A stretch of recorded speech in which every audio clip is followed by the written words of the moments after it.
you've gone from being an entrepreneur, kind of in inverted commas, master of your own destiny, to now kind of an employee. Like, can you talk about that challenge, for yourself, or like if it has been a challenge, like how have you managed that kind of transition from one world into another?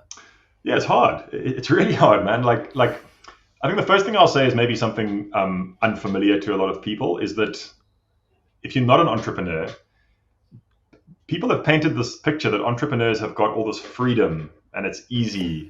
Like, God, no, man. Like, I felt chained more often than not by my business. I didn't take leave properly for I don't know how many years as an entrepreneur. Like, maybe it's just me, but entrepreneurship to me doesn't equal freedom.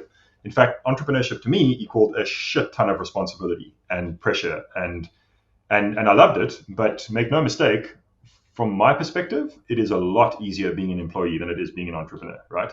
Of course, there's trade-offs, and you don't like risk reward, as Peter Drucker said, all profit comes from risk, and I actually believe that.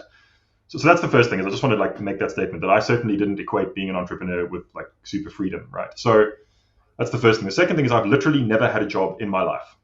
This is the first time I've ever had a job. Okay, so I'm 39 years old. I'm 40 in a few months, and this is my first job I've ever had. So I've been a barman and that sort of stuff when I was younger, but I've never been employed. So just think about that for a second. 39 years old, first time you've actually had a job. So what's my experience been? My experience is I want to learn from the founders that have built something literally more than 10 times the size of what me and my partners were able to build. So like there's an enormous learning opportunity through this. What I think I'm battling with the most is I've never been in a position where I have needed a feedback loop, because I've always been the one leading the business and creating those feedback loops. And in a business Yoko's size, it's very difficult to do that at scale, right? There's 500 odd people. It's very, very hard to create those kind of tight feedback loops the way we did at Nona.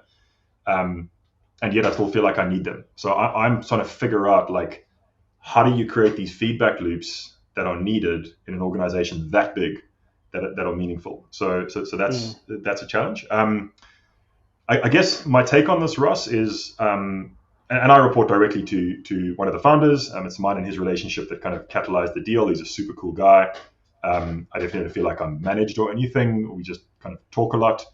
And what I said to him was like, hey, so I'm taking over this function, which I don't have a huge amount of experience in. I've backed myself to learn about it very quickly, and I know how to lead people and build teams. But this is a new thing for me. So what I'm going to do is I'm literally just going to do what I know how to do. And that is I'm going to pretend that my function is effectively a small business, and I'm just going to apply small business principles to my function. Yoko is the client, my team is my team, and I'm going to see how that works. And it seems to be working pretty well. And if you think about bigger product businesses, that's kind of like what the tribe format is. It's kind of like a small business within a greater business serving a problem, right? Like a problem set. So it's super early days. I feel like out of my depth some days completely. Other days I feel super confident. It's an awesome roller coaster, but that's no different to being an entrepreneur. But it's super early. And the business, just to give you context here, Ross, I mean, I don't know the exact numbers, but I think Yoko has, one of the guys on my team has been there for a long time. And I think he said to me like 3 years ago, 3.5 years ago, Yoko was like 30 or 40 people. Yoko's like over 500 people today. So they have grown. Yeah, and it's probably going to be 5,000 in the not too distant future. And that brings with it like crazy chaos and uncertainty. And I mean, I love it, but there's a lot of stuff for us to figure out, right? But the core is very clear. The vision is very clear. The purpose is very clear. The values are very clear. The stuff that matters is very clear. The leadership is very strong at the founder level, the exec level. So talk to me in 6 months and let's see, because it's only been like, I don't know, 3 months, 4 months.